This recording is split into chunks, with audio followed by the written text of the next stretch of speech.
지금부터 앞에 얘기했던 부분에서 어떻게 외부의 상황과 내부의 상황, 그러니까 외적 정보하고 내적 정보를 일치시키는가, 이 부분을 이제 인지라는 말을 쓰죠. 알아낸다, 또 알고 있다. 정보로는 알고 있고 현재 모르고 있는 거는 알아내면 되고, 그렇죠? 네, 인간이 어떻게 모든 걸 다 알 수 없으니까. 한번 퀴즈 한번 해볼게요. 여기가 수원시죠? 예, 수원시가 건물이 100만 개가 있다고 칩시다. 그럼 동 단위별로 한 동이 10,000개가 있어요. 건물이. 근데 내가 알고 있는 건물이, 여러분이 알고 있는 건물이 총 수원시에 있는 건물 중에 10,000개를 알아요. 총.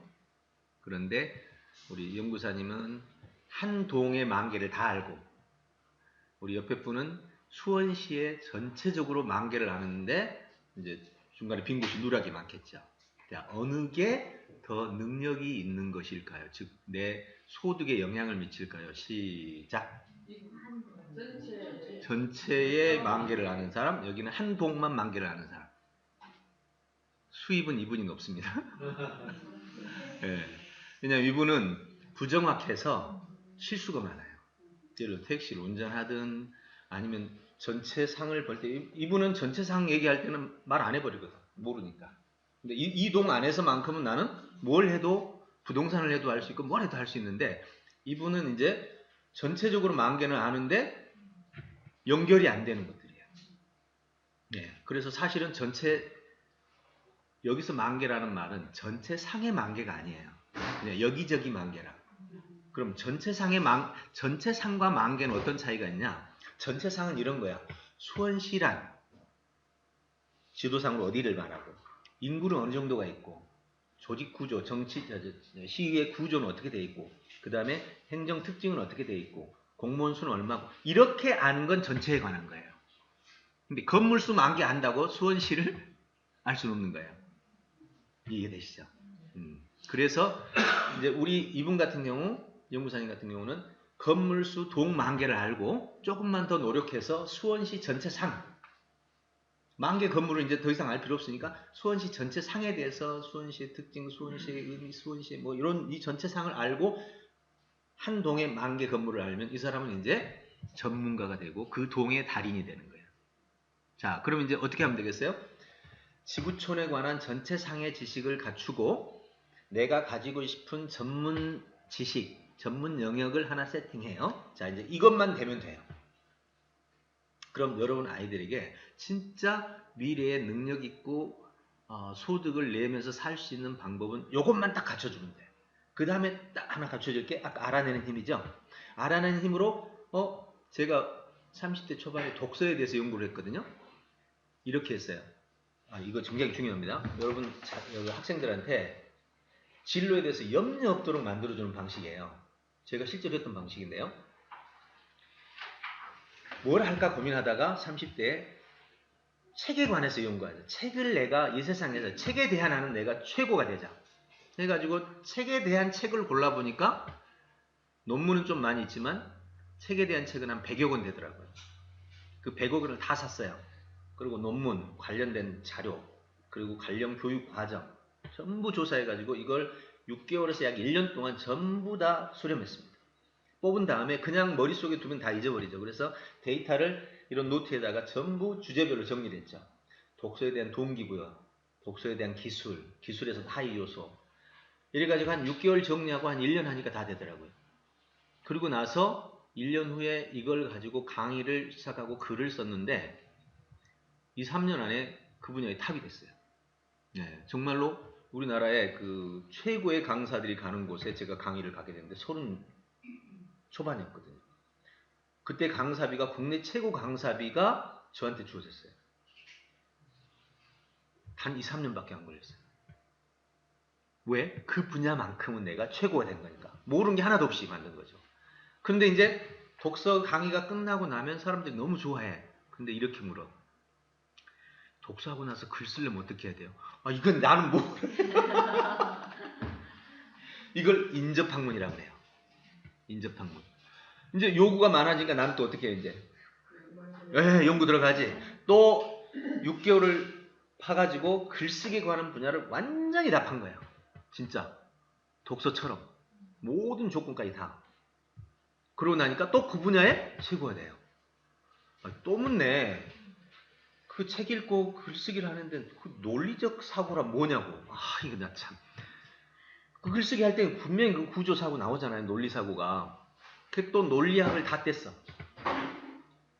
요구에 따라서 하나씩 깊이 있게 떼가니까 논리학, 국문학, 말하는 글쓰기, 독서, 그 다음에 이제 그러다 보니까 인재 쪽으로 나가더라고요. 영재교육, 천재교육, 그 다음에 사고기술, 창의력 이렇게 된 거예요. 그리고 지금 제가 있어요. 이리 된 거예요. 근데 만약에 처음에 하나를 얇게 팠다. 그럼 이 사람은 뭐라고 그래요? 팔방? 예, 굶어 죽기 딱 좋은 상황이죠. 예, 이런 거를 이제 굶어 죽기 좋은 사람이라고 하죠. 그래서 한 분야를 깊이 파고 전체상을 파악하고 책을 많이 읽었기 때문에 전체상은 됐었어요. 전체상은 됐고 한 분야를 파가지고 전문성을 확보한 다음에 전문성을 계속 확대시켜 나가니까 어느 날 인재양성의 전문가가 되어 있더라는 거죠. 굉장히 중요하죠. 예. 근데 저는 그게 책을 6권 정도로 함축했어요. 어떤 독서 할 때 함축하진 않고요.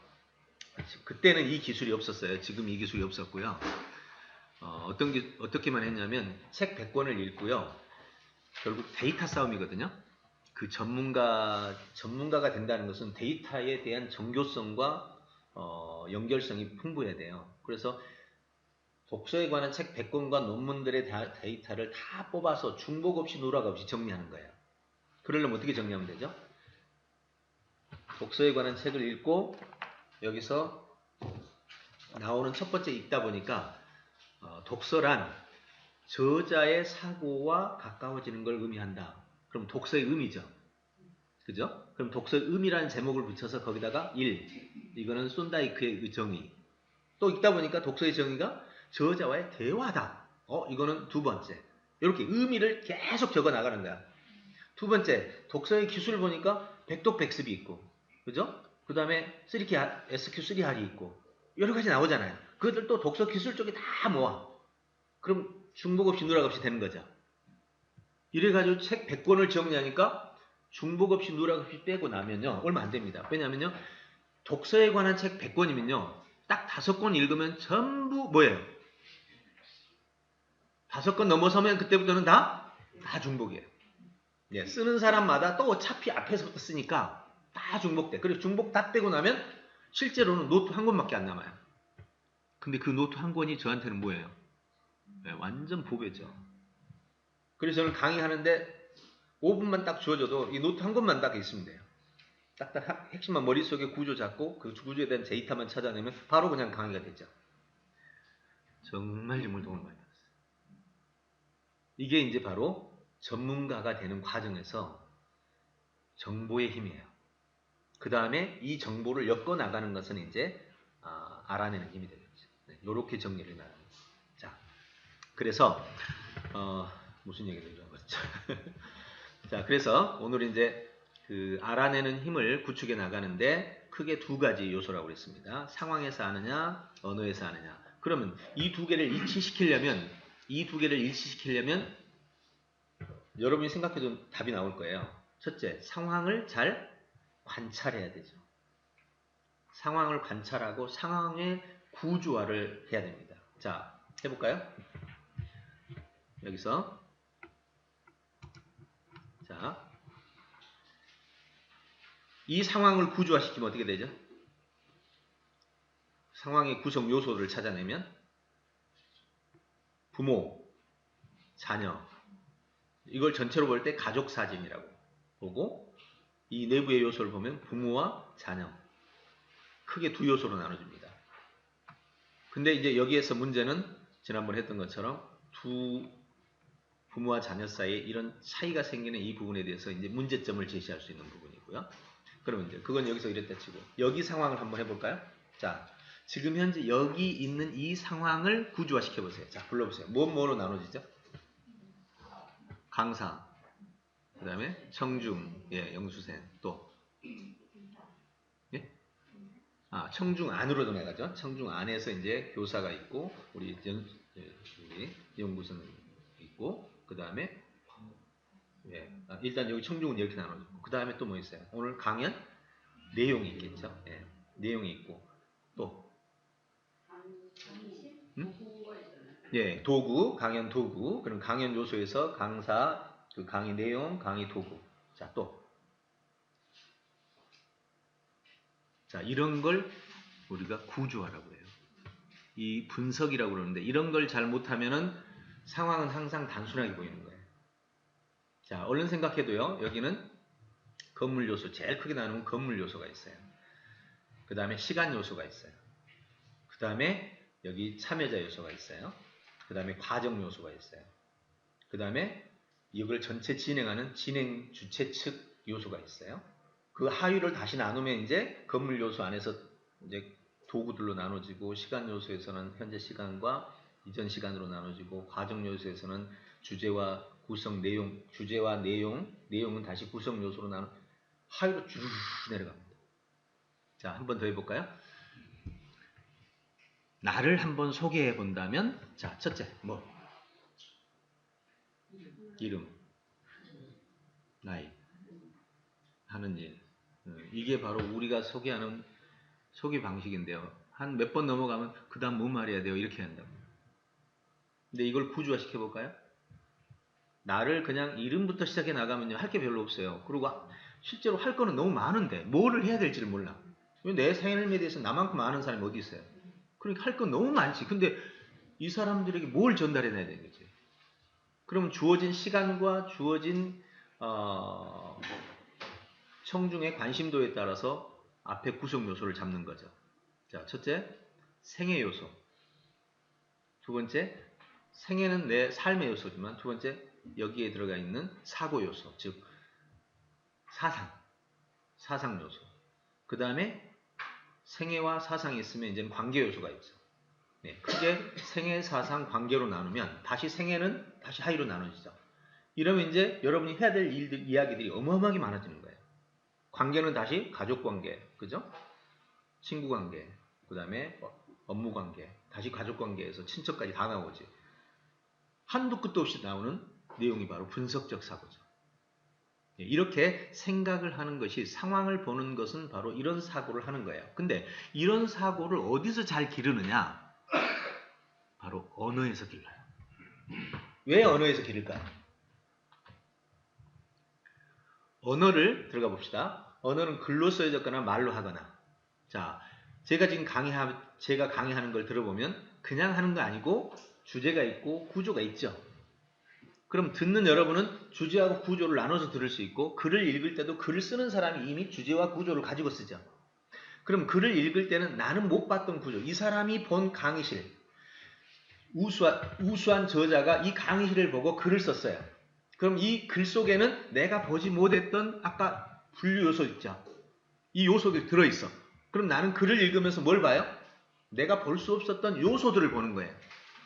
근데 내가 그냥 볼 때는 안 보이지만 그 사람이 써놓은 글을 보면 글 속에는 이 구조 요소들이 다 나눠져 있는 거예요. 교과서가 그거 표본 아닌가요? 식물의 이해하면 식물의 의미, 식물의 기능, 식물의 원리, 식물의 특징. 누가 나눠놨어요? 먼저 본 사람들이 나누는 거란 말이에요. 그래서 언어를 보면 놀랍게도 상황을 가장 잘 볼 수가 있어요. 왜?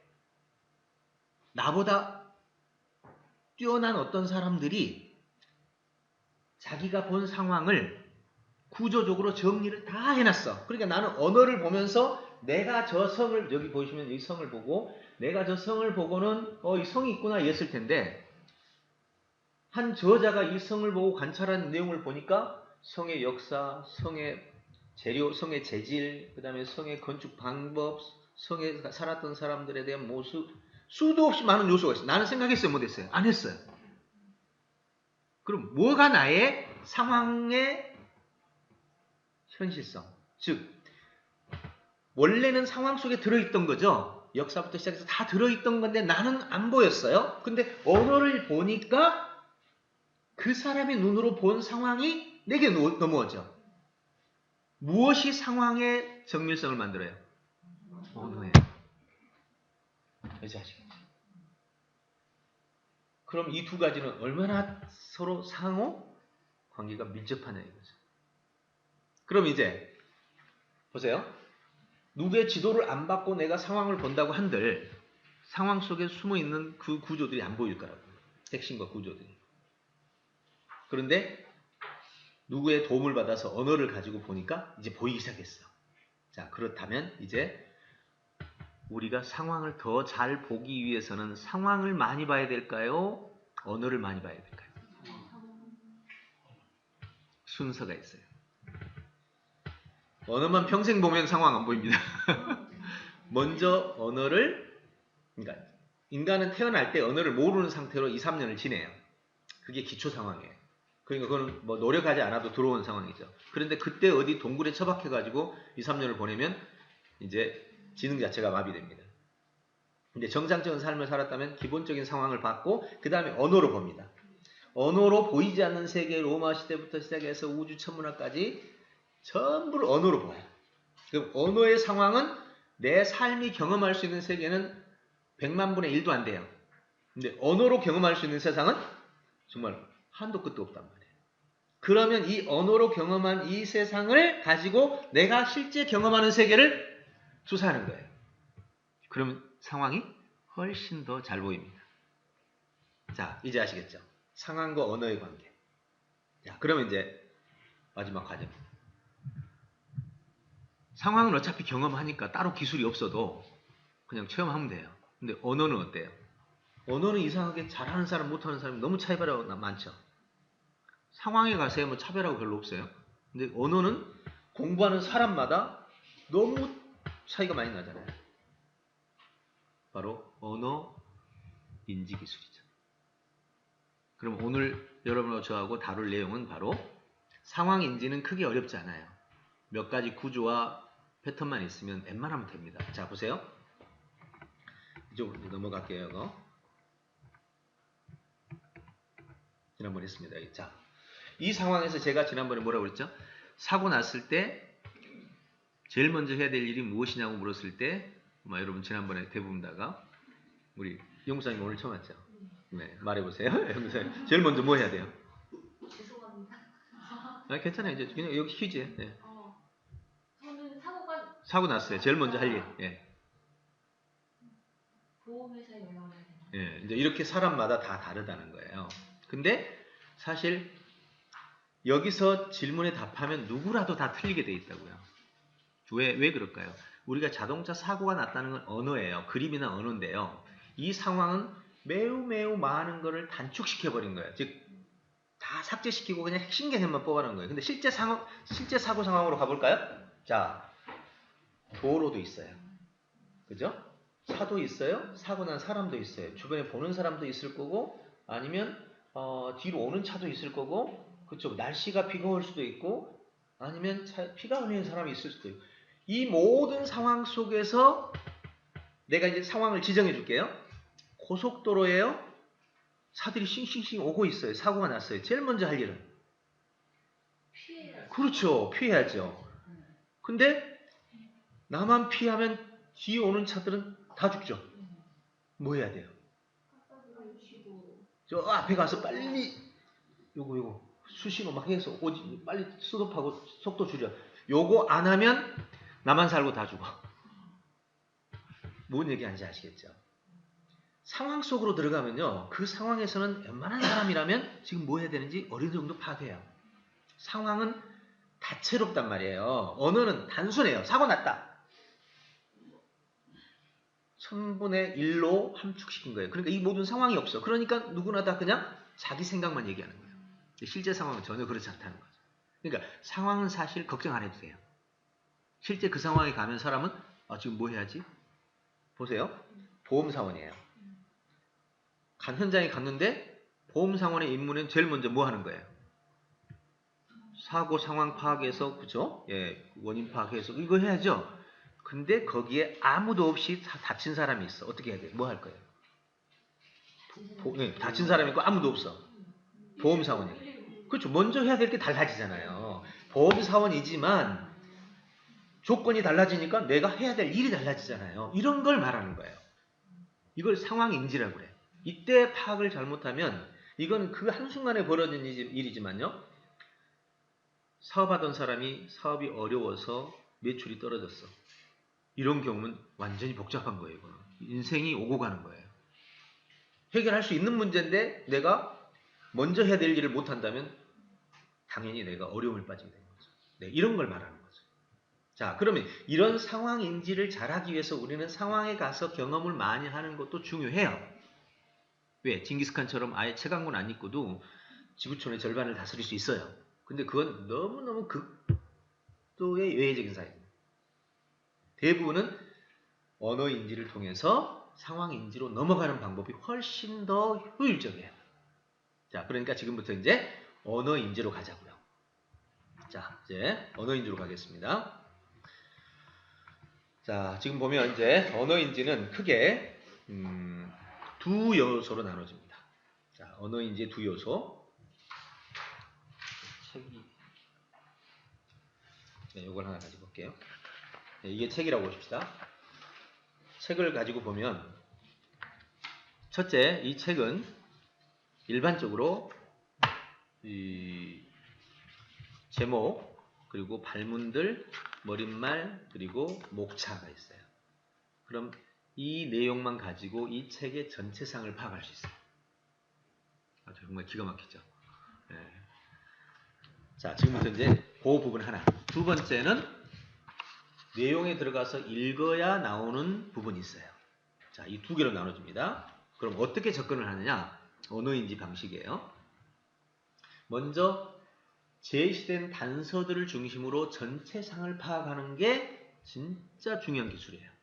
아마 대부분 학생들이 이거 잘 못합니다. 아마 우리도 거의 해본 적이 별로 없을 겁니다. 지금부터 이제 그 상황을 보여드릴 거고요. 두 번째는 내용에 들어가서 이 내용을 내가 파악을 하는 데 있어서 전체상을 파악했던 내용에서 그것의 하부 요소가 지문이죠. 그죠? 그러니까 하부 요소를 파악하도록 만드는 기술이에요. 그럼 딱 두 가지입니다. 그러면 이 두 가지 기술만 터득이 되면 여러분의 언어 인지 능력은 정말로 극대화되는 거죠. 자, 그럼 지금부터 한번 실제로 해볼게요. 자, 먼저 여기 보이는 동물농장이라는 내용이 있습니다. 이 내용을 실제로 한번 설계한 내용을 보자고요. 일반적으로 이제 글로 된 경우가 있는데 일반적인 책은 글로 되어 있죠. 근데 그 글로 된 거를 글을 없애버리는 거죠. 다시 말해서 이렇게 해볼까요? 책 있으면 여기 목차가 나오죠. 이 목차는 자 목차 1장입니다. 1장의 제목은 1장의 뭐를 지금 제목으로 바꾼 거죠? 1장의 제목은 1장의 뭐를? 내용, 즉 주제죠. 주제를 제목으로 바꿨죠. 1절은 1절의 주제를 제목으로 바꿨죠. 소절은 소절의 제목을 주제로 바꿨죠. 그러면 소절에 다시 소제목이 하나 있는데 소제목은 보통 A4 용지 1, 2매 정도 되죠. 그러면 A4 용지 1, 2매의 내용이 주제로 제목으로 바뀌었죠. 그럼 다시 A4 용지 1, 2매에는 단락이 한 10개 있다 칩시다. 그러면 보세요. 한 단락에도 주제가 있죠. 그럼 단락 10개를 따로따로 나눠서 A 단락에 주제가 나오겠죠. 그걸 제목으로 넣으면 B 단락 제목 나오죠. 그럼 글은 없어지고 뭐만 있어요? 목차만 있는 거예요. 이제 그걸 볼 거예요. 여러분 글 읽는 게 쉬워요? 목차 읽는 게 쉬워요? 말이라고요. 네. 자, 이제 그 현장을 한번 봅시다.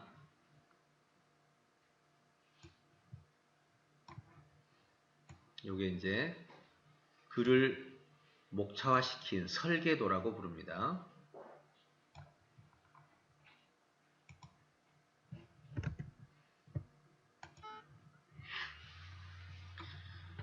동물농장은 그냥 이야기글이잖아요. 소설글인데 이 소설글을 아예 글을 다 하나도 없애버립니다. 글을 완전히 없애버리고 모두 목차로 바꿔버리는 거죠. 근데 이 목차도 원래 동물농장은 목차가 없어요. 소련 치하에서 정부 비판용으로 쓰여지다 보니까 다 감추고 그냥 01, 02 이것만 했어요. 그러니까 읽어내서 주제를 찾고 그걸 주제를 제목으로 바꿔가면서 이 내용 전체를 다 제목으로 바꾸는 거죠.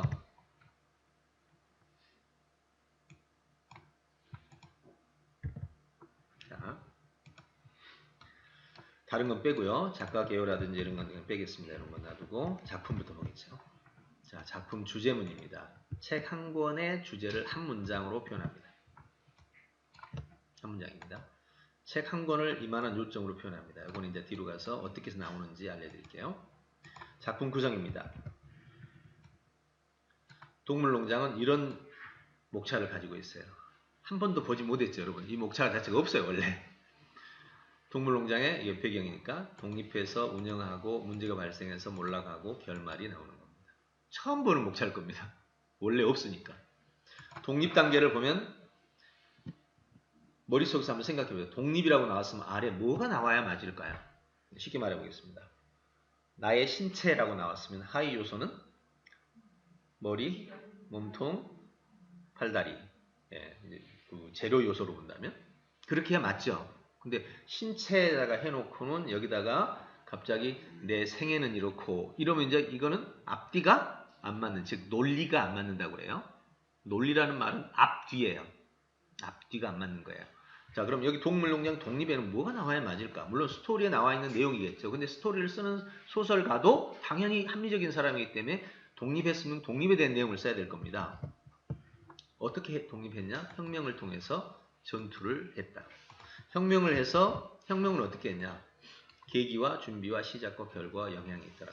계기는 메이저 영감의 연설, 기억나죠? 연설의 내용은 그러면 당연히 이렇게 생각하죠. 메이저 영감의 연설이다. 뭐가 궁금하세요? 뭐지? 예, 무슨 연설이지? 이게 궁금하죠. 그럼 이 아래가 연설 내용이 안 나오고 갑자기 메이저 영감에 대한 인상착의를 설명했다. 그럼 저자도 이건 그죠? 예, 정신기능이 정상이 아니죠. 마찬가지로 여기도 그렇게 되겠죠. 우리의 현재 모습은 이렇다. 그래서 우리는 인간을 추방해야 된다. 그래서 우리의 미래 모습은 이렇게 돼야 된다. 이게 연설 내용이었어요. 자, 이 정도면 지금 소설 내용이 그대로 다 목차로 바뀌었죠. 자, 이제 이걸 가지고 한번 기가 막힌 일을 한번 해볼게요. 자, 인간의 능력은요, 이해, 사고, 표현이 있는데 능력이 있다고 인정받을 때는 이해를 잘하는 걸까요? 사고를 잘하는 걸까요? 표현을 잘하는 걸까요? 능력 있다고 할 때는 이 셋 중에 뭘 잘하는 걸까요? 시작! 네, 표현입니다. 예. 사고는, 원래 능력은 사고예요. 원래 능력은 사고인데 표현을 안 하면 자폐라. 자폐아도 얼마나 뛰어난 능력이 있어요. 예. 근데 표현을 못하니까 아예 없는 거예요, 그거는. 그래서 능력은 거의 다 표현에서 결정됩니다. 그럼 표현의 네 가지 표현의 방법은 네 가지밖에 없습니다. 말로 하느냐, 글로 하느냐, 그림과 영상으로 하느냐, 지금 영상은 최근에 포함된 거고, 마지막은 행동으로 하느냐. 자, 이 네 가지 중에 다 잘하는 사람은 정말 기인입니다. 예, 그러잖아요. 우리 책은 잘 읽으면서 글은 못 쓴다든지, 글은 잘 쓰면서 뭐 이런 부조화가 있는데, 이렇게 표현을 하는 데 있어서 요것만 가지고 한번 표현해 볼까요? 말로 해봅시다. 동물농장은요, 다음과 같은 과정을 통해서 독립을 했어요. 자, 이거는 나만 보는 거예요, 지금. 나만. 이게 만약 글로 쓰여져 있으면 여러분 강의하기 쉬워요, 어려워요? 여러분 글로 써놓고 강의하기 쉬워요, 어려워요? 어렵죠. 예, 말하다가 어디 있는지 몰라가지고 뭐 어려워요. 근데 이렇게 만들어 놓은 강의하기가 엄청 쉽죠. 예. 자, 이거 글로 써볼까요? 자, 글로 씁니다. 동물농장은 다음 두 가지 방식을 통해서 독립이 이루어집니다. 첫째, 혁명과 전투였는데요. 동물농장의 혁명은 그 계기에서 영향까지의 과정을 볼 수 있습니다. 먼저 그 혁명의 계기는 메이저 영감의 연설에서 비롯됐는데요. 연설의 내용은 현재 우리 모습이 모두 먹이 배육과 노동 착취, 행복하지 못한 즉 억압당한 자유의 생활을 하고 있고 두 번째는 인간의 무생산고 가소비로 노동이 착취되고 있는 상황입니다. 그래서 우리는 인간을 추방해야 합니다. 우리의 표현은 이렇게 하고 앞으로 인간처럼 살지 않도록 하기 위해서 이런 걸 금지해야 됩니다. 자, 그래서 우리의 미래 모습은 평등한 사회, 즉 동물 지배와 동물 살해를 금지하는 평등한 사회가 되어야 합니다. 이 연설을 마치고 메이저 영감은 사망하게 됩니다.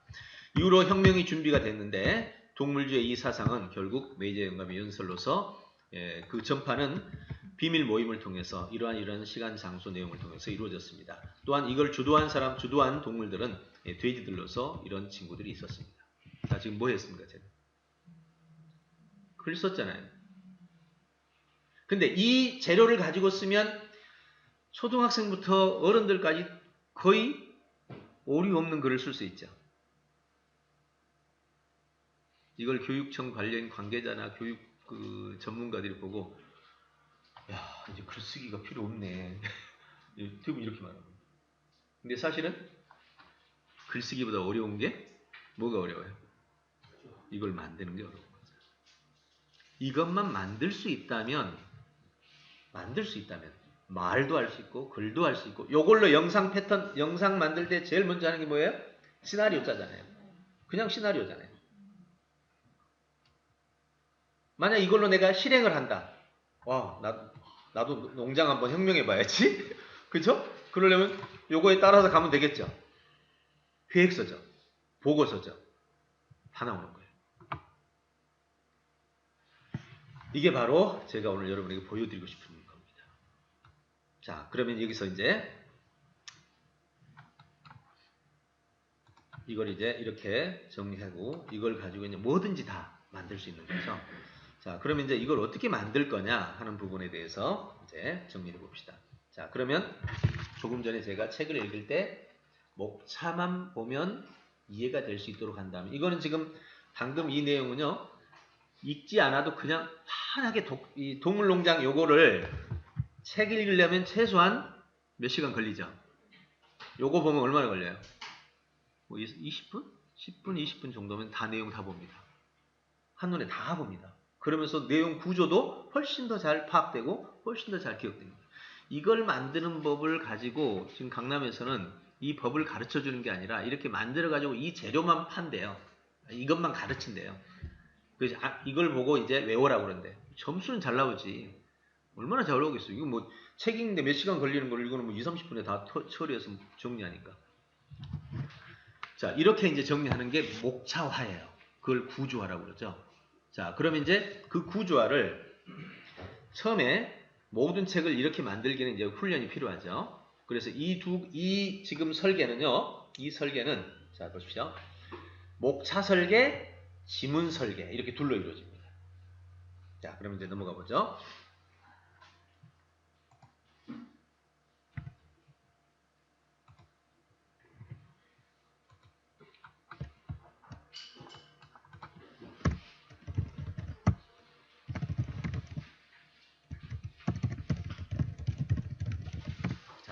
인간 역량 개발 과정에서 요걸 가지고 이제 한번 먼저 설명을 좀 드릴게요. 여러분 진로 교사니까 이 부분은 정말 깊이 이해를 하고 있어야 됩니다. 첫째, 인간 역량 개발 과정에는요. 지금 우리가 이해해야 되는 과정을 전체 그림으로 볼게요. 정보 이해 단계. 지금 뭐 하는 거 알겠죠? 요 내용을 이해할 수 있냐 이거죠. 네. 읽어야 되는 단계, 이해 단계. 두 번째가 이 정보를 가지고 짜임새, 핵심과 짜임새를 알 수 있냐 이걸 보고 정보 설계 단계. 자, 그러면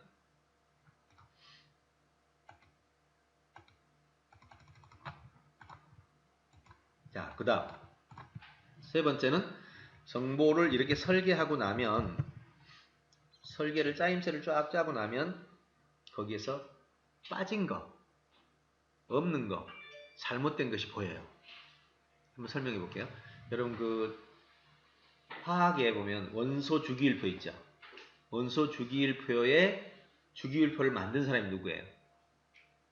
네, 여러분은 몰라도 돼요. 학생들은 모르면 죄인데 멘델레예프잖아요. 저도 어제 저기 교사 연수하면서 선생님이 가르쳐줬어요. 멘델레프인데 멘델레프가 어떻게 만들었냐면 그 당시에 원소가 막 발견되기 시작했어요. 원소 번호를 가진. 근데 보니까 왠지 숫자가 연결되는 느낌이야. 그래서 원소들을 배열을 해봤어. 어떤 기준에 따라서. 그러고 보니까 중간에 빠진 게 몇 개씩 보이는 거예요. 그래서 부족이죠. 뭔가 부족해. 그래서 이걸 가지고 예언을 했죠. 지구에는 76번의 원소 기호를 가진 원자가 있을 거다. 다 맞췄죠. 누구나 할 수 있는 거 아니에요? 맞춰놓고 보면 빠진 게 보이는 거죠. 내가 아까 우리 지역, 우리 동의 건물들을 다 조사해서 그 구조도를 만들었습니다. 그러면 거기에 마지막에 이 지역에 빠진 부분이 있다면 빠진 부분을 채워 넣으면 되는 거예요. 근데 구조도가 없으면 어디가 빠져 있는지를 몰라요.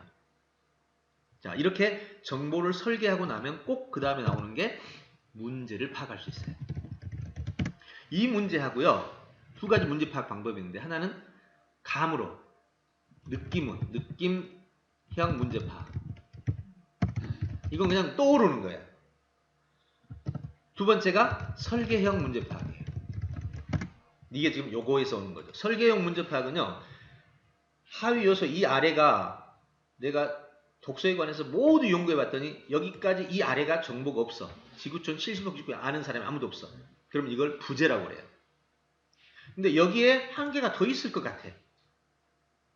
동류죠. 한 개가 더 있을 것 같은데 이게 안 보여. 70억 인구 중에 아무도 말 안 했어. 그럼 이거는 부족이라고 그래요.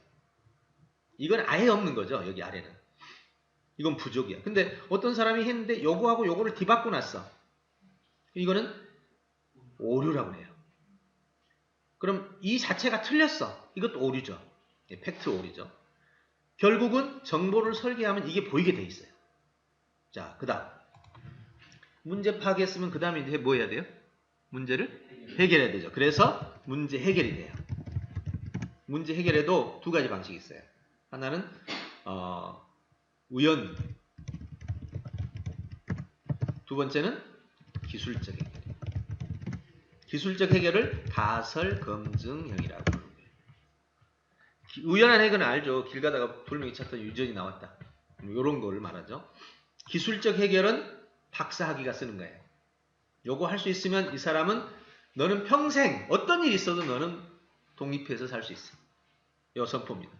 자, 이 네 개를 인간 역량 개발 과정이라고 그러는데 이 단계도 사실은 이렇게 묶여집니다. 이렇게. 이게 연구 단계라고 그래요. 자, 여기까지 도달한 사람이 누구예요? 대학의 많은 교수들, 학위 논문을 쓰고 문제 해결 논문을 쓴 박사들 또는 문제 해결사들, 여기까지입니다. 우리 아이들에게 잘 보셔요. 현재 학교에 있는 아이들은 이 중에 어느 단계를 하고 있어요? 지금 학교는.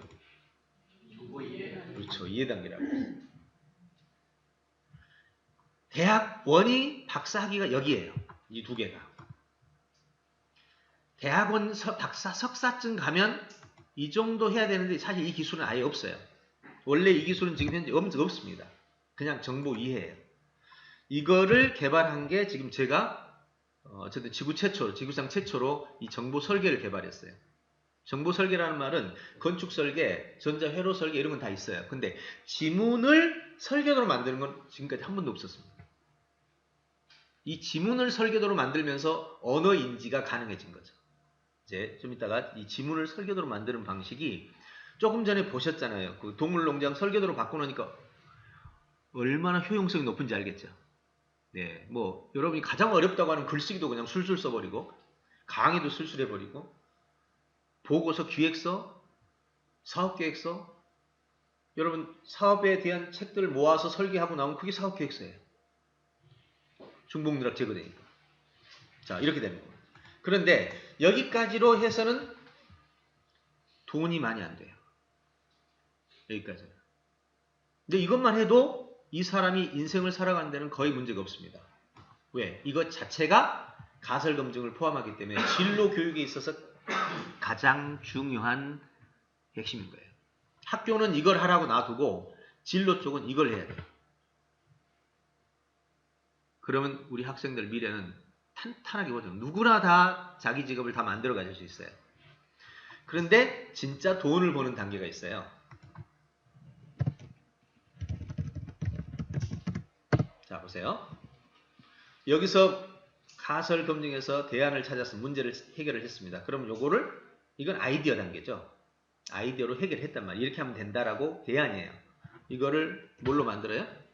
제품 개발. 이때 이제 모든 사람에게 유용하게 사용되는 제품이 만들어져요. 제품이 개발되면 그냥 판매가 되나요? 아니죠. 조직 개발이 필요합니다. 조직 관리라고 그럴게요. 사람이 있어야 이 제품을 관리해서 판매를 할 거 아니에요. 그리고 유통 관리를 합니다. 자, 돈은 어디서 나옵니까? 돈은 이쪽이에요, 이쪽이에요. 경영 단계예요. 자, 그럼 이제 사례를 들어보겠습니다. 자, 지구촌에서 제일 돈 많은 사람 빨리 불러보세요. 1번. 빌 게이츠. 그 다음 워렌 버핏. 또 예? 네, 좋습니다. 아무튼 뭐 스티브 잡스가 죽었지만 스티브 잡스부터 시작해서 돈 많은 사람들을 불러보시면 다 공통점이 있습니다. 자기가 아이디어를 만들고 자기가 경영을 합니다. 한번 보세요. 자, 대한민국에 지금 뜨고 있는 기업들 보세요. 카톡. 누가 아이디어 만들었어요? 대표가 있어요. 누가 경영해요? 대표가 해요. 네이버. 누가 아이디어 만들었어요? 자기가 했어요. 누가 경영해요? 자기가 경영해요. 한번 여러분들 주변을 돌아보세요. 아이디어를 만드는 사람이 경영을 했을 때 어떤 효과가 있냐면요. 아이디어를 만드는데도 보통 한 10년 이상 걸려요. 만약에 경영하는 사람이 이 아이디어를 사왔어. 운영하다 보면 틀림없이 문제 발생해요, 안 해요? 발생하죠. 문제를 풀려면 이 사람은 10년의 암묵지가 들어있어. 이 사람이 이걸 경영했다면 금방 풀어요. 근데 다른 사람이 하면 얼른 안 풀려요. 그래서 연구와 경영을 같이 하는 사람들은 무조건 세계 최고의 수준이나 아니면 그 분야의 최고의 달인이 됩니다. 왜? 외부 상황과 내부 상황이 일치하죠. 그래서 여러분 자녀들은 이렇게 기르는 게 좋아요. 학생들은 아니더라도. 예, 여러분 자신이나 매우 중요합니다. 네. 그래서 이제 학생들에게는 거의 2단계에 머물러 있지만 여러분이 앞으로 진로 쪽에서 다룬다 그러면 이쪽 분야를 다뤄서 문제 해결을 할 수 있어야 됩니다. 이거 할 수 있어야 이걸 할 수 있어요. 왜요? 여기서 다루는 이 능력은 문제 해결 영역은 여기서 써야 안 써요? 당연히 쓰이죠. 문제 해결 영역인데 여기서 문제 해결 영역이 없는 사람이 요거 했어요. 네. 그냥 몽땅 망하죠. 무조건 망합니다. 이건. 자, 이제 정리됐죠? 예, 이것을 인간 역량 개발 과정이라고 해요. 이제 진로에서 어떤 방향으로 가야 될지 이제 그림이 좀 나왔을 겁니다. 자, 이제 그러면 다시 원점으로 돌아가겠습니다. 자, 일이 들어갑니다. 언어 인지를 하기로 했으니까 우리는 지금 여기서 언어 이게 이렇게 표현할게요. 언어와 상황 통합. 이게 좀 언어와 상황 통합이에요. 이거는 주로 언어로 합니다. 여기는 주로 상황이에요. 네. 그래서 이렇게 둘이 통합되어 있는데, 자, 이제부터 그러면 언어 쪽으로 이제 밀고 들어가겠습니다. 자, 이 책 한 권을 가지고 한번 해볼게요. 목차입니다. 이 목차만 가지고 이 책의 주제를 한 문장으로 정말 100% 정확하게 한번 맞춰봅시다. 제가 한번 해볼게요. 따라오세요.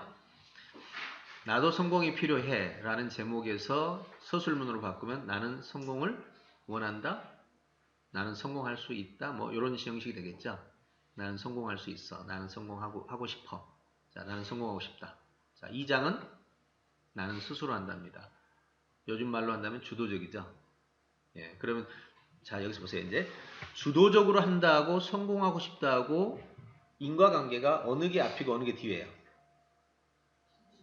주도가 앞이죠. 네, 누가 봐도 주도적으로 해서 성공하죠. 네, 성공해서 난 주도적으로 살고 싶어? 네, 그런 논리는 없죠. 예. 자, 세 번째 장입니다. 나는 집중한다, 고로 존재한다. 여기서 핵심은 집중이에요, 존재예요? 네? 다시. 네, 집중이죠. 존재는 근거 제시예요.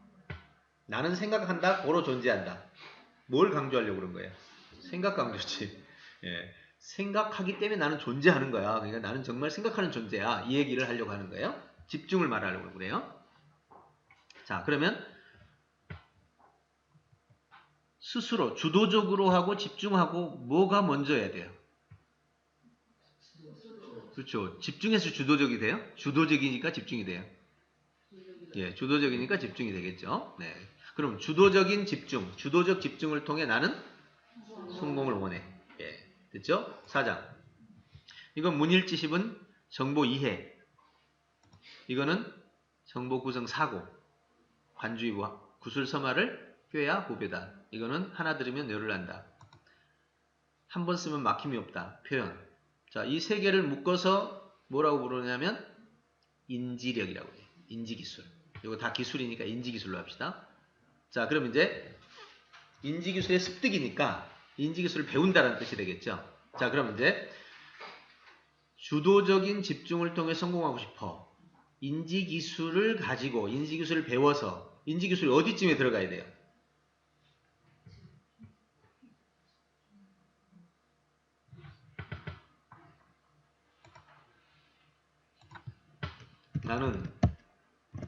나는 주도적 집중으로 성공하고 싶다. 자, 그럼 이제 그 다음이 인지기술을 습득하다, 배워서. 여기 어디에 들어가면 맞겠어요? 인지기술을 배워서 주도적 집중을 합니까? 주도적 집중이 있어서 인지기술을 배웁니까? 그렇죠. 예. 그러니까 얘가 당연히 이쪽으로 가야 되겠죠. 그래서 성공하게 되는 거죠. 네, 됐죠? 모든 말은 이렇게 연결되어 있어요. 안 그러면 이제 이렇게 됩니다. 나는, 자, 여기 보세요. 여기에 보면 세 가지가 나왔어요. 이 세 가지를 거꾸로 한다면 나는 정보를 습득해서, 이게 인지기술이 없었다 칩시다. 자, 그럼 여기가 뭐가 되는 거죠? 정보를 습득해서 이렇게 되겠죠. 근데 두 번째가 뭐예요? 정보를 습득해서 구성함으로.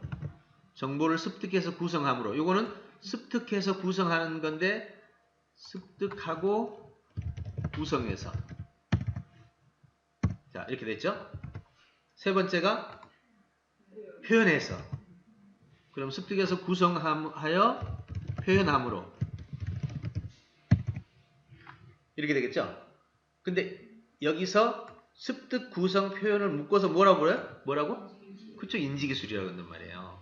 그래서 이거를 인지기술을 배워서 이렇게 되는 거예요. 아니면 인지기술을 활용하여.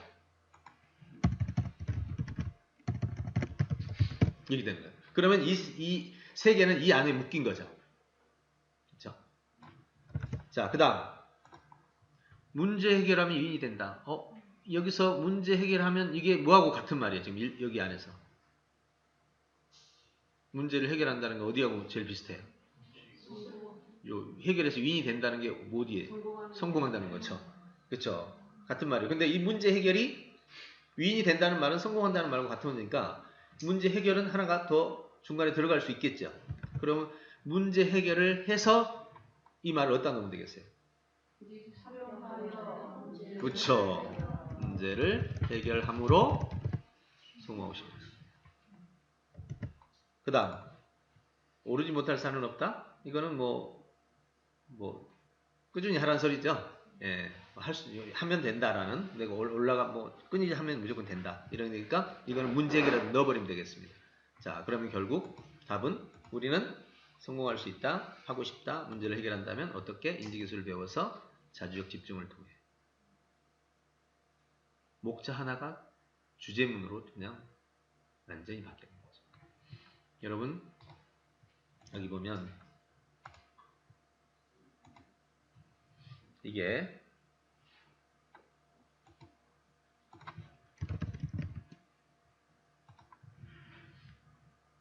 자, 이게 지금 현재 원페이지북이라는 사이트입니다. 동물농장 아까 학생이 고등학교 3학년이 한 거거든요. 저거를. 자, 그러면 이 동물농장이라는 원페이지북에 현재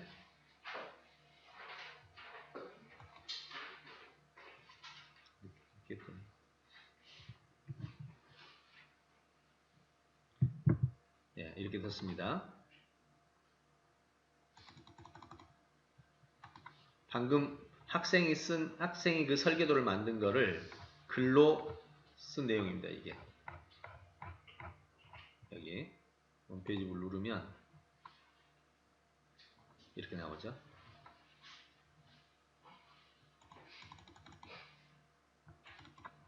네.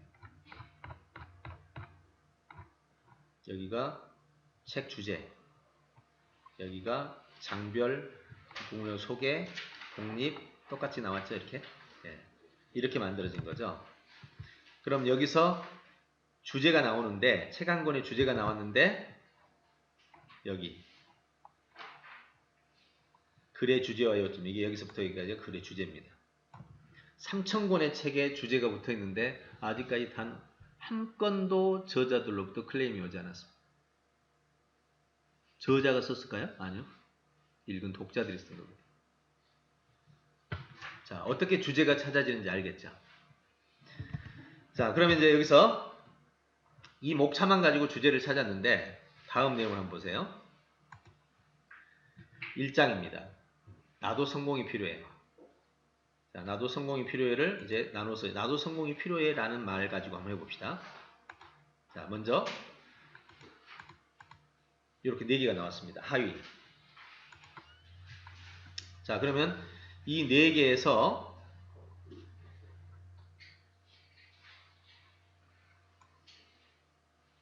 자, 요게 지금 목차입니다. 1장 나도 성공이 필요해 하위에 4개의 주제가 있어요. 근데 여기 잘 보십시오. 진짜 멋진 성공에 대하여라는 이 말은 여러분 이걸 봤을 때 뭐가 궁금하죠? 궁금한 거 뭐예요? 뭐가 진짜 멋진 성공이 뭐지? 이런 걸 의문형 제목이라고 해요. 여기는 주제가 들어있어요? 안 들어있어요? 들어있죠. 첫 걸음은 위대한 만남이다 라고 들어있어요. 여기는 뭐 들어있어요? 안 들어있어요? 안 들어있어. 지름길이 뭔지 모르겠네. 여기는 들어있어요? 안 들어있어요? 있어요. 자, 이렇게 돼 있는. 그러면 이 1장의 주제를 찾고 싶어. 현재 주제문이 없죠. 아까 전체 1장부터 8장까지는 주제문을 이 제목으로 찾았는데 다행히 제목이 의문형 주제가 아니라 제목이 아니라 주제형 제목이었어. 근데 여기서는 의문형 주제가 나왔어. 그럼 의문형 주제를 뭘로 바꿔야 돼요? 주제형 제목으로 바꿔야 되겠죠. 자, 그럼 이제 이 부분을 읽어와야 돼. 이 부분을 읽어야 주제형 제목을 알 수 있죠. 그러면 여기 봅시다. 자, 진짜 멋진 성공에 대해서 요겁니다. 요거. 이 하위에 이렇게 있어요. 진짜 멋진 성공에 대해서 이게 제목이요. 이제부터 지문이 시작됐습니다. 지문이 시작되기 전에 소제목이 있죠. 이렇게. 이 소제목이 요거예요. 요 4개만 가지고 이 주제를 찾아낼 수 있을까요? 없을까요? 당연히 있겠죠. 근데 여기도 보니까 우리는 왜 성공을 좋아할까? 의문형 주제형. 의문형 주제형. 의문형. 욕망에 의한 성공의 한계. 의문형 주제형. 욕망에 의해서는 성공이 어렵다라는 거죠. 주제형. 영향력을 가진 위대한 인물들. 주제형, 의문형. 주제형이죠. 주제형이죠. 요거 하나만 해결하면 되네. 그러면 우리는 왜 성공을 좋아할까? 자, 여기입니다. 학생들에게 책을 읽을 때, 교과서를 읽을 때 항상 앞에가 소제목이 나옵니다.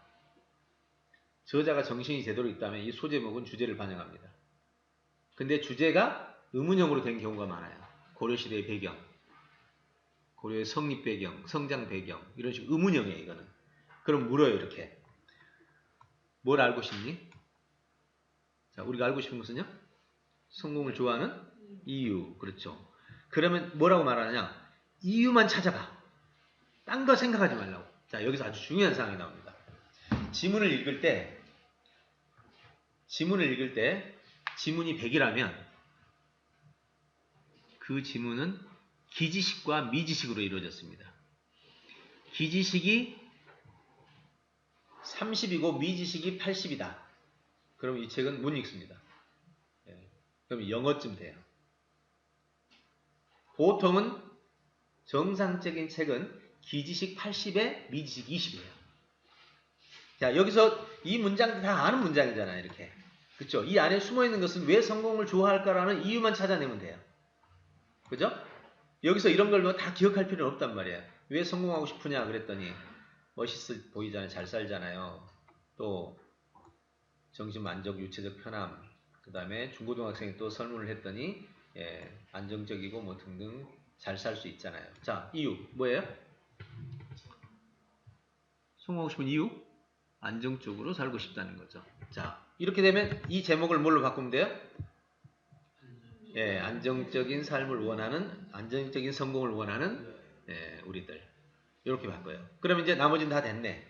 그러면 안정적 성공을 좋아하는 우리들. 근데 안정적이라는 말이 여기서 욕망하고 같은 말이죠. 그 욕망에 이런 성공을 한계가 있다. 그럼 뒤부터는 대안이 나왔네. 영향력을 가지고 존경받는 사람들. 안정적 성공이 아니라 영향력을 가지고 존경받는 성공. 그럼 비교네.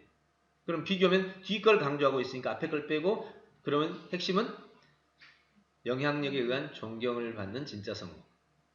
끝. 그러면 이제 됐죠? 자, 진짜 멋진 성공은 영향력에 의한 존경받는 진짜 성공. 그러면 이제 여기는 성공으로 가는 지름길은 이제 독서예요, 이게. 원래 이게 뜻이. 자, 그럼 이제 주제 나왔죠. 이 세 개는 만남, 독서, 실천이니까 이거는 방법이죠. 그럼 영향력에 의한 존경을 받는 성공을 하려면 만남, 독서, 실천의 방법을 사용해야 된다. 이 얘기예요. 그래서 우리는 성공할 수 있다. 영향력을 존경받는 만남과 독서, 실천을 통해. 어떤 경우든 다 나옵니다. 교과서 한 권을 장별로, 소단원별로 다 소화할 수 있어요. 그런 다음에 자, 이제 넘어갑니다. 여기도 마찬가지죠. 전부 했습니다. 자, 이렇게 해서 우리는 책 한 권에 어떤 경우든 이렇게 목차를 가지고 정리할 수 있어요. 그리고 좀 더 내려가면 이제 그 다음에 여기까지 다 하고 나면 장별까지 또 소제목까지 단원별, 교과서는 단원별, 책에서는 소절까지도 다 이렇게 파악이 돼버려요. 그러면 소절 들어가서 파악할 때 지문을 잠시 읽고 와서 파악하는 방법이 있고, 아니면 지문을 안 읽고 제목으로 파악하는 방식이 있죠. 여기까지 끝내면 안 되죠. 여기까지 하는데 얼마나 걸리느냐. 이게 이제 그 사람이 전체상을 파악하는 방법이에요. 그러면 책만 그렇게 할까요? 아니죠. 어떤 회사에 내가 책임자로 왔다. 어떻게 해요? 전체상을 파악해야 되겠죠. 이렇게 파악하는 거예요. 그럼 순간적으로 전체 회사의 재정 규모부터 이 조직 규모 다 파악을 하는 거죠. 그리고 거기서 문제가 되는 부분을 깊이 파고 들어가는 거죠. 이렇게 읽는 독서법입니다. 이걸 올리언 독서법이라고 하는데, 이 독서법을 사용하게 되면 교과서하고 독서하고 똑같이 쓸 수 있어요. 우리는 교과서하고 독서가 다르게 되어 있거든요. 똑같이 쓸 수 있습니다. 자, 그러면 이제 그러면 이제 이 지문을 어떻게 설계도로 바꿀까? 이게 궁금하죠? 자, 이제 지문 설계도를 바꿔보겠습니다. 자, 보세요. 자, 이 문장을 한번 봅시다. 이 문장을 주제 파악한다 그러면 주제 파악하는 방식은 조금 이따 배울 겁니다. 이제 이 지문의 내용을 설계도로 바꾸는 방법인데, 요걸 여기서 봅시다. 자,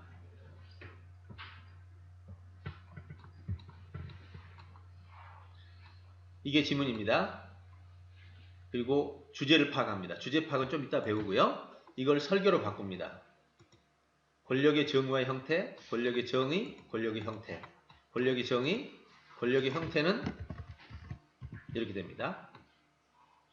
일반적 형태, 그 다음에 정치적 형태, 그리고 내용은 여기하고 똑같습니다. 이렇게. 여기서부터 여기까지는 권력의 형태죠. 사실 여기까지 형태입니다. 그런데 이 중에서 여기까지 나오죠. 그럼 저자가 말하고 싶은 것은 이 아랫부분이에요, 윗부분이에요? 아랫부분이죠. 예, 그러니까 아랫부분을 말하고 싶어 하는데 이거를 분리해서 이렇게 모양을 보여주는 거죠. 정치로. 자, 이렇게 설계를 만드는 겁니다. 글이 설계도로 바뀌는 과정이에요. 자, 그럼 이제 한번 해볼까요? 글이 설계도로 바뀌려면 제일 먼저 해야 될 게 뭐냐면 이 주제를 파악해야 돼요. 주제를 파악하지 못하면 어떤 문제가 있냐면 이걸 못 만들어. 요거. 자, 여기 보십시오. 이 주제를 먼저 파악하는데요. 주제를 파악하고 나면 이 주제를 제목으로 바꿉니다. 그러면 정치 권력이죠. 근데 여기서는 여러 권력이니까 권력의 정의. 이게 권력의 정의죠. 타인을 강제하는 여러 권력. 이것이 권력이죠. 의미죠. 그 다음에 여기까지를 권력의 여러 형태라고 정리했습니다. 그리고 나서 윗부분이 정의의 내용이고 아랫부분이 형태의 내용입니다. 그 중에서 형태에서도 정치적 형태를 아랫부분이 강조를 하죠. 이거를 구조화 시킨 거예요. 자, 그럼 이제 실제로 구조하는 작업을 잠시 학생 영상을 하나 가지고 보여드릴게요. 자, 이건 학생이 실제로 이제 이 지문을 이 학생이 실제로 했던 겁니다. 그걸 가지고 지금 보여드린 거예요. 자, 중학교 2학년짜리입니다. 이거 어제 봤나요? 안녕하세요. 저는 공부형은 이 세 단계를 거쳐서 해보겠습니다. 사랑의 매력이라고 하십니다. 안녕입니다. 네, 그리고 희약. 여기까지 좋습니다. 있는 거 따왔죠. 부모, 자녀, 교사, 학생하고 권력의 형태라고 묶었습니다. 근데 이렇게 놔두면 나열형이라서 여러 가지 사례를 나열한 거예요. 이거 가지고는 정리가 안 돼요. 또 이 아래에 있는 정치 권력을 여기다 정치 권력을 넣어야 되잖아요.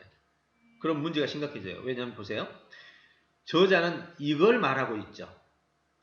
정치 권력도 여기 중에 하나죠. 근데 실제로 저자는 정치 권력을 말하고 싶어요. 그럼 여기다 정치 권력을 넣어버리면 권력의 5가지 중에 하나가 돼버려. 그리고 또 여러 가지가 있는데 뭔지 알 수가 없어. 그래서 이걸 어떻게 바꾸냐? 대상의 개념을 그리고 그룹이라는 관계를 정리하는 형태를 상위 개념을 만들어줍니다. 그 다음에 정치를 여기다 넣고 싶은데 넣어버리면 표가 안 나. 그래서 이걸 어떻게 바꿔요? 이 중에 어떤 이렇게 보는 거죠. 기능, 권리, 시작이 희망, 이렇게 바꿔줍니다. 그리고 이 두 개를 묶어서 의미와 형태로 바꿔주면 제목이 만들어지죠. 근데 이 과정 설명을 누가 해요, 지금? 학생이 하잖아요. 여러분, 일반 교실에서 이 설명 누가 하는 거예요, 원래? 교사가 하죠. 어제 그 얘기 했었죠. 지난주에. 그 5가지 질문 했었죠. 선생님이 가르칠 때 목적은 선생님이 잘하는 거냐, 학생이 잘하는 거냐. 했었죠, 지난주에. 거기에 대한 답은 선생님이 하는 일을 학생이 하게 하면 학생들이 선생님처럼 잘하게 되는 거예요. 바로 이 작업. 자, 이렇게 해서 정리를 해 나가는데, 그럼 이제 여러분 궁금한 거는 뭡니까? 이렇게 만들어가는 과정에서 어떻게 주제를 이렇게 정확하게 찾지? 주제를 찾아야 제목으로 바꾸니까. 그게 이제 궁금하죠. 네, 그게 바로 이제 지금부터 나머지 시간에 정리할게요. 시간이 얼마 안 남았으니까 바로 들어가겠습니다.